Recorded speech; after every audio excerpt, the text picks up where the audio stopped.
Good evening and welcome to Tucker Carlson Tonight. Various news outlets are telling us that the Mueller report is finally on its way. We have no inside information about that, though we should say that apparently the White House believes it too. When Mueller's report does arrive, it will go first to the Attorney General and the Deputy Attorney General, and there's not much debate about what should happen after that. Democrats have demanded the release of the entire document. The president agrees with them. He said he'd like to see that report go public so that voters can assess it for themselves. Of course, we'll bring it all to you when that happens. But for now, we'd like to take just a second to put this entire sprawling story into some perspective. Our job on this show is to remember things, to create a record of what has happened in this country over the past few years and what has happened to it. Our grandchildren will want to know. If the left has its way, they will never see the details. It will all be whitewashed like so much else in our history has been. So let's recall for the record what the Robert Mueller investigation is all about, why we got a special counsel in the first place. The point was not to discover whether the president fudged deductions on his tax returns 30 years ago. It was not to find out whether he wanted to build another hotel in a foreign country. From its first day, the Mueller investigation was justified by a single question. Did Donald Trump collude with the Russian government to steal the 2016 presidential election? Did the president betray his country? For close to 3 years, Democrats have told us that, yes, he did do that. It's beyond the shadow of a doubt to me that if there was not collusion, there was at least the effort to collude. I think there's plenty of evidence of collusion or conspiracy in plain sight. There's more to be learned about it. I believe there's been collusion. It's starting to smell more and more like collusion. We saw cold, hard evidence of the Trump campaign, indeed the Trump family, eagerly intending to collude possibly with Russia. These are not minor charges, and if you grew up in this country, it is hard to shrug them off. Now, Maxine Waters is irrelevant. She's a living sideshow. But Nancy Pelosi is not. She is the Speaker of the House of Representatives. She's third in line to the presidency. Adam Schiff is the chairman of the House Intelligence Committee. He's privy to the most highly classified information our government has. John Podesta, who you just saw, was the chief of staff in one White House. He was a senior advisor in another White House. Beto O'Rourke has raised more money than anyone running for president in 2020. These are not peripheral figures making these charges. They're the most serious people in the modern Democratic Party, and we took them seriously. We felt we had a duty to understand why they were calling the President of the United States a traitor. So we asked them. We interviewed a number of those people on this show. One of the most persistent accusers was Congressman Eric Swalwell of California. He's also a member of the House Intelligence Committee. If there was indeed evidence of collusion with Russia, Eric Swalwell would have seen it. Yet he never produced any, and we asked him repeatedly. Swalwell responded by accusing us of cutting him off on the air, of not letting him make his case. So finally, in frustration, we offered him a full half hour live on this show to tell us what the evidence was. If you have any evidence at all of collusion, any, and I don't care how small it is, I will give the floor to you, and I mean that, because I want to wrap this up. I'm sure you do too. So months later, Swalwell accepted our invitation. He came on the show, but he never produced a single piece of evidence that the Trump campaign colluded with anyone. Instead, he accused us of working for a foreign power. We'd asked Swalwell why the public couldn't see a memo related to the Russia investigation. Here's how he responded. In the case of today's memo, what specifically have I espoused that empowers threats to our country? You're peddling the narrative that the Trump administration is putting out, which also is the Putin narrative, because they're retweeting this with their Russian bots. If you're on the same side as WikiLeaks and Putin, I wonder, do you perceive if you're on the same side as WikiLeaks and Putin, you should take a step back and wonder, whose bidding are you really doing? So for asking to see a government document that he himself had seen, Congressman Eric Swalwell suggested that we were treasonous. There's been an awful lot of talk like that over the past couple of years. It has completely changed Washington. People in this city are now afraid. They watch what they say. They don't send emails. They worry about being denounced. Demagogues like Swalwell have terrified them. From the beginning of this investigation, there has been virtually no honest public debate about what is happening or what has happened. Watch this exchange from the early days of the administration. Congressman Adam Schiff came on this show. We asked a simple fact-based question about what we know and what we don't know. And it was, are we certain the Russian government hacked John Podesta's Gmail account? Here's how Adam Schiff responded.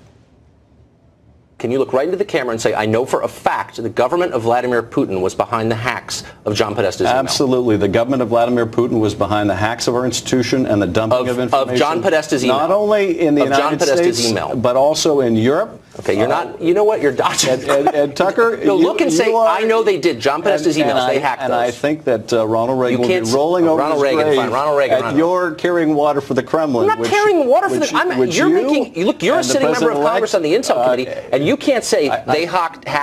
You're gonna have to move your show to RT Russian television. So to this day, even the most basic, the most elemental questions about the claims in this Russia story remain unanswered. Meanwhile, we've upended our entire foreign policy. We put Americans in prison, all on the basis of charges nobody has been willing to prove. How do we know that, Congressman? Shut up, you're a Russian agent.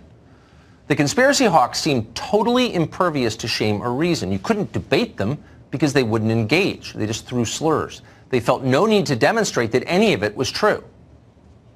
At what point do you draw the line and not accuse the President of the United States without any evidence of being an agent of Russia? Yeah, he's betrayed our country, and I don't say that lightly. I worked as a prosecutor for 7 years, and But betraying the country, by the way, we want evidence before you say that, but you said an agent of Russia. Yeah, he works on their behalf. But as a prosecutor, that wouldn't be evidence in court. I mean, as a prosecutor, you know the difference between hard evidence and circumstantial evidence. Still not hearing the evidence that he's an agent of Russia. Yeah, I think it's pretty clear. It's almost hiding in plain sight. It wasn't just Swalwell and Schiff. Some of the most respected, supposedly sober figures in our society engaged in this behavior for years. They said things that were so reckless and so damaging to this country that it's almost hard to believe it was happening. Keep in mind as you watch this clip that not so long ago, John Brennan was the director of the CIA, the most powerful intelligence agency in the world.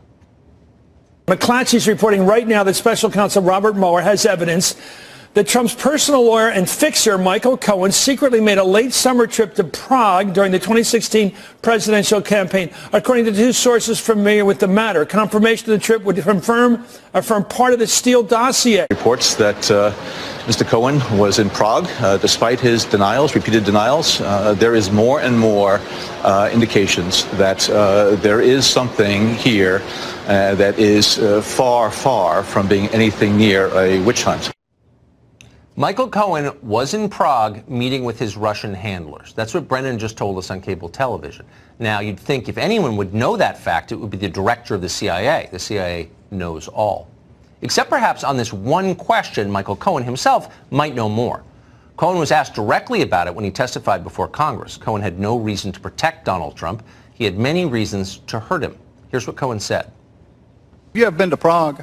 I've never been to Prague. Never have? I've never been to the Czech Republic. You might balance my time. At the same hearing, Cohen also told Congress that in all his years working as Donald Trump's personal attorney, one of the most intimate relationships in Donald Trump's life, he had never seen any evidence of collusion with Russia. Now, any fair person would consider that the beginning of the end of this story, case closed. But it was too late. By that point, the Russia investigation had become such a ratings bonanza for the cable news channels that they couldn't slow down. They had no incentive to admit defeat. They had no incentive to acknowledge reality. So they continued, as they had since the inauguration, as if this story was entirely real. Night after night, they brought us an endless parade of screamers, buffoons, and half-wits, all claiming knowledge of the conspiracy. Here, to pick one among 1,000 examples, is self-described intelligence expert Malcolm Nance delivering his analysis on MSNBC. When Benedict Arnold gave the plans to West Point to Major Andre, and they captured Major Andre, they did not have any real information linking those plans to Benedict Arnold other than the fact that he was in his presence at one point during that day. But everyone knew it was treason when they caught the man and they hung him. So at some point, there is going to be a bridge of data here that is going to be unassailable. Thanks for the history lesson, Mr. Nance. They hung him. Let's hang this guy. And after a while, after years of this, voters started to agree. Thanks to propaganda like what you just saw, 53% of registered voters now believe the Trump campaign, quote, worked with Russia to influence the 2016 election. Among Democratic voters, fully 67% believe that Russia somehow rigged the vote tally. Nobody's ever explained how exactly the Russians might have done that, but of course they did it. Russia rigged the election. CNN says so every night. There need to be consequences for this. Once the Mueller report appears and it becomes incontrovertible that whatever his faults, Donald Trump did not collude with the Russians, the many people who have persistently claimed on the basis of no evidence that he did collude with the Russians ought to be punished. Not indicted or imprisoned, obviously, but thoroughly shamed and forced to apologize. If Republicans spent 3 full years falsely claiming that Barack Obama colluded with the government of Iran, would those who claimed that ever work in media or politics again? That's a rhetorical question. Lying and recklessness should never be ignored. In 2003, the United States invaded Iraq on the premise that Saddam Hussein possessed massive stockpiles of chemical and biological weapons. Many of us believed it, but the claim was false. Thousands of Americans died. Trillions were wasted. Nobody was punished. To this day, Max Boot takes a paycheck from the Washington Post. Bill Kristol appears on MSNBC. John Bolton is this country's national security advisor. There were no consequences to their foolishness and their dishonesty. None. And so we started a series of eerily similar wars, all with entirely predictable results. Nobody learned anything. Will we learn anything from the Russia collusion hoax? Or will the same cast of liars and buffoons simply move on to the next scam? Climate change! The Green